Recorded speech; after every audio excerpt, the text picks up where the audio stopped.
मैं अम्बी वर्मा और आप देख रहे हैं हिमाचल आज तक। तो चलिए नजर डालते हैं इस वक्त की कुछ खास खबरों पर। ग्वालियर के सिंधिया स्कूल के 12वीं कक्षा के छात्र मेधांश त्रिवेदी ने एक अद्भुत उपलब्धि हासिल की है।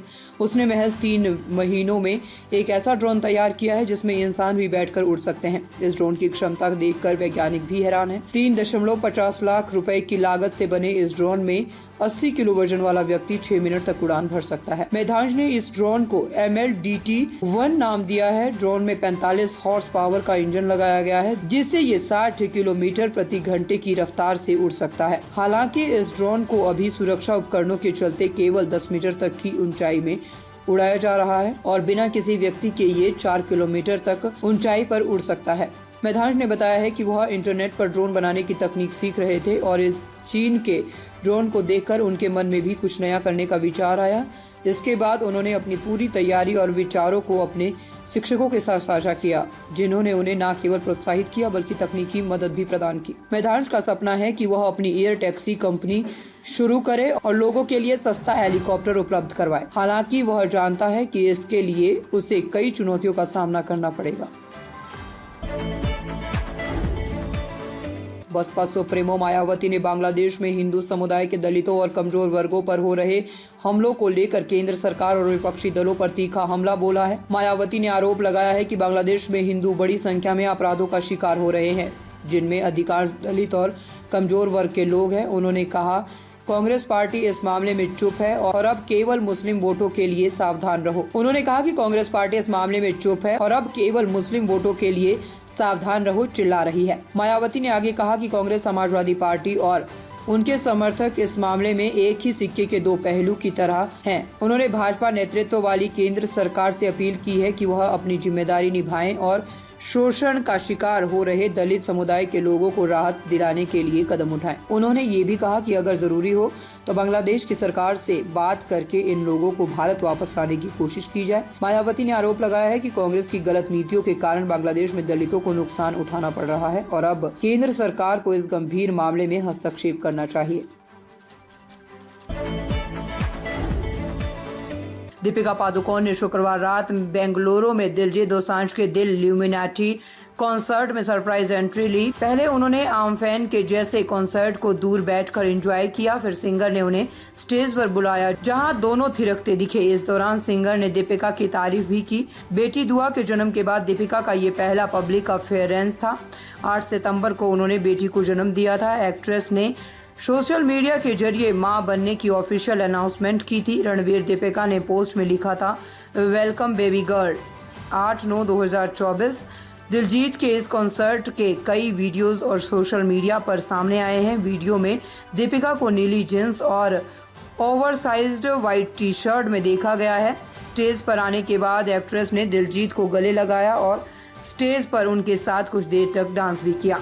दूसरे एक वीडियो में दीपिका को दिलजीत को कन्नड़ में एक लाइन सिखाते हुए देखा गया। फिर सिंगर ने एक्ट्रेस की ओर इशारा करते हुए कहा कि कितना प्यारा काम इन्होंने किया है। हमने इनको बड़े पर्दे पर देखा है, कभी सोचा नहीं था कि इतने पास से इनको देखने का मौका मिलेगा।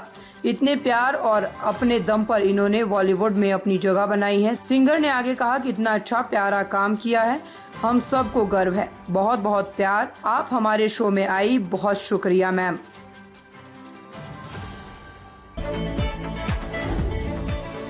आजमगढ़ जिले के सिंधारी थाना क्षेत्र में चोरी के मामले में जांच करने आरोपियों के घर पहुंची पुलिस पर हमला हो गया। हमलावरों ने सिपाही को गिरा कर पीटा। हमलावरों ने सिपाही की वर्दी तक फाड़ दी। इस दौरान साथ गए एक दरोगा खड़े रहे, वह सिपाही को पीटते देखते रहे। उन्होंने पीट रहे सिपाही को बचाने का प्रयास नहीं किया। इसका एक वीडियो भी वायरल हो रहा है। किसी तरह से सिपाही ने खुद को छुड़वाया और इसके बाद दरोगा और सिपाही थाने पर पहुंच गए। यहां से उन्होंने मामले की जानकारी कप्तान को दी। सिपाही की पिटाई के मामले में एसपी सिटी का कहना है कि जिस तरह से मौके पर हमलावरों की संख्या अधिक थी, ऐसे में इंस्पेक्टर का बचाव करना ही बेहतर था। मामले में 5 आरोपियों के खिलाफ पुलिस ने मुकदमा दर्ज कर 2 को अरेस्ट कर लिया है। 3 की तलाश में पुलिस दबिश दे रही है। सिधारी थाना क्षेत्र के हैदराबाद उर्फ छतवारा कलंदर बस्ती निवासी सिराजुल निशा ने थाने में शिकायत कराई थी। इसमें बताया गया कि आरोपियों ने दीवार तोड़कर उसमें लगा दरवाजा चोरी कर लिया। तहरीर के आधार पर पुलिस ने हैदराबाद उर्फ छतवारा कलंदर बस्ती निवासी शहादत, उसकी पत्नी अमीला, सगीर और तशनूर के खिलाफ मुकदमा दर्ज कर लिया। सिधारी थाने की पुलिस इसी मामले की जांच करने गई थी। सब इंस्पेक्टर अपने साथ एक सिपाही लेकर गए थे। जब सब इंस्पेक्टर चोरी के मामले की पूछताछ कर रहे थे तो सिपाही ने वीडियो बनाना शुरू कर दिया। इस पर आरोपी भड़क गए।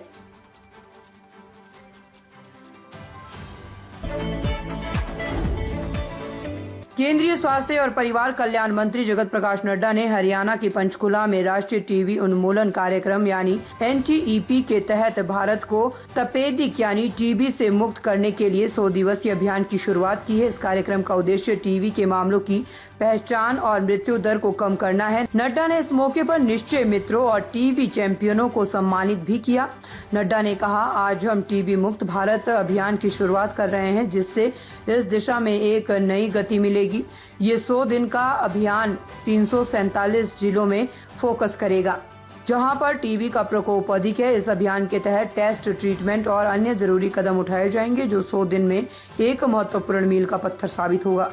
कार्यक्रम में हरियाणा के मुख्यमंत्री नायब सिंह सैनी ने भी अपने विचार व्यक्त किए। उन्होंने कहा, ये गर्व की बात है, इस अभियान की शुरुआत हरियाणा से हो रही है। राज्य सरकार पूरे देश को टीबी मुक्त बनाने के लिए विशेष प्रयास करेगी। विशेषकर ग्रामीण क्षेत्रों में स्क्रीनिंग कर हम ये सुनिश्चित करेंगे कि कोई भी व्यक्ति संक्रमित ना हो। उन्होंने ये भी बताया कि अब तक हरियाणा में 7 लाख लोगों का टीबी संक्रमण परीक्षण किया जा चुका है, जिनमें से 40% लोगों में टीबी के लक्षण पाए गए थे। मुख्यमंत्री ने ये दावा किया है कि राज्य की 18,000 पंचायतों को टीबी मुक्त बनाने के लिए हर संभव कदम उठाए जाएंगे। देश दुनिया की खबरों को देखने के लिए बने रहे हिमाचल आज तक के साथ।